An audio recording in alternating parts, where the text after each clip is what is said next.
નમસ્કાર બાળ મિત્રો, બાલ સભાના નવા એપિસોડ માટે તૈયાર? તો ચાલો આજની નવી સ્ટોરી.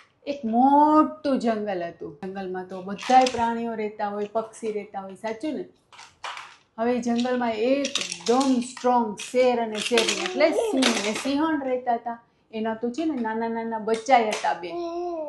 એ ક્યાં રહે? ગુફામાં રહે. તો એક દિવસ સિંહ અને સિંહણ બે શિકાર કરવા ગયા. ના છોકરાઓને શું કીધું ખબર છે? કે જોજો તમે ગુફાની બહાર નો નીકળતા હો, તમે નાના નાના છો, જરાય બહાર નો નીકળતા, અમે હમણાં શિકાર કરીને આવી જશું. છોકરાઓ કે સારું. તો પછી સિંહ ને સિંહણ તો બે શિકાર કરવા ગયા, પણ એને ખૂબ દૂર જવું પડ્યું, શિકાર જ ન મળે. આવતા આવતા તો કેટલું મોડું થઈ ગયું. પણ અહીંયા ગુફામાં બે છોકરાઓ હતા ને, એને તો નાના નાના હતા તો કેવી ભૂખ લાગી, રોતા હતા, ક્યારે આવશે મમ્મી, ક્યારે આવશે પપ્પા, ભૂખ લાગી ભૂખ લાગી. ત્યાંથી એક બકરી નીકળી. બકરી તો સાંભળતી હતી. એણે જોયું આમ કેવા નાના નાના બચ્ચા અને ભૂખથી રોતા હતા. એને એટલી દયા આવી ગઈ કે ક્યારે આવશે એના મમ્મી પપ્પા, ચાલો એક કામ કરું, હું એને દૂધ પીવડાવી દઉં. તો બકરી બેને તો શું કર્યું? સિંહના નાના નાના બચ્ચા હતા ને, એને દૂધ પીવડાવી દીધું. એને તો ભૂખ મટી ગઈ ને, તો એ મસ્ત રમવા માંડ્યા.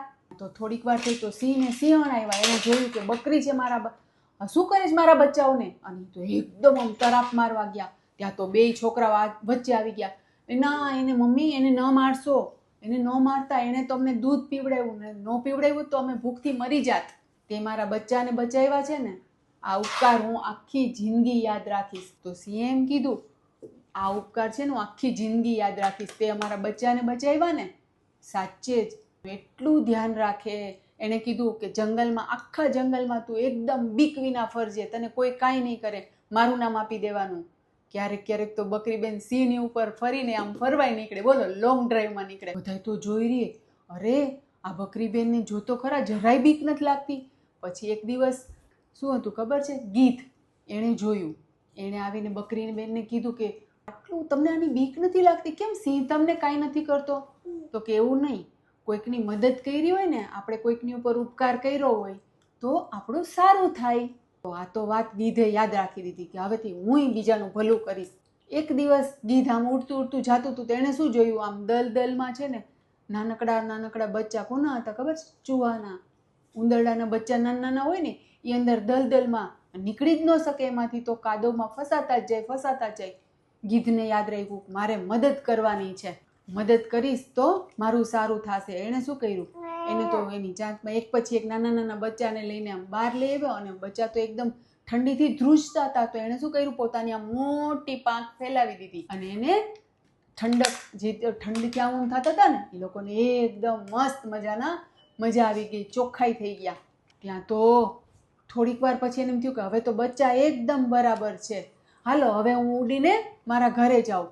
જ્યાં ગીધ ઉડવા ગયું ત્યાં એને જોયું, અરે મારા પીછાને શું થયું? પીછા તો ચૂહાના ઓલા નાના નાના બચ્ચા હતા ને, એને કટ કરીને કાપી નહીં ખાતા.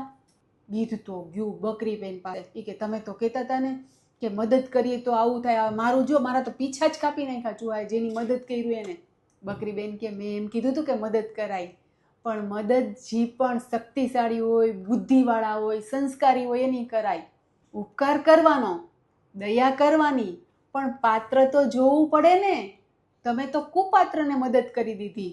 ગીધને એની ભૂલ સમજાઈ ગઈ. પછી તો આખા જંગલમાં વાત ફેલાઈ ગઈ કે મદદ કરવાની, કોઈ પણ નીડી હોય એની મદદ કરવાની, પણ મદદ કરતી વખતે ખાસ ધ્યાન રાખવાનું કે આ પાત્ર સુપાત્ર છે કે ઓલા ઉંદરના બચ્ચા જેવું કુપાત્ર. સાચું? પછી બધાય ખુશી ખુશી રહેવા માંડ્યા. અને હવે તો ગીધભાઈની પાંખે બરાબર થઈ ગઈ હતી. મજા આવી તો શું કરશું? લાઈક કરશું, શેર કરશું અને આવી સ્ટોરી સાંભળવા માટે ચેનલને સબસ્ક્રાઈબ કરશું.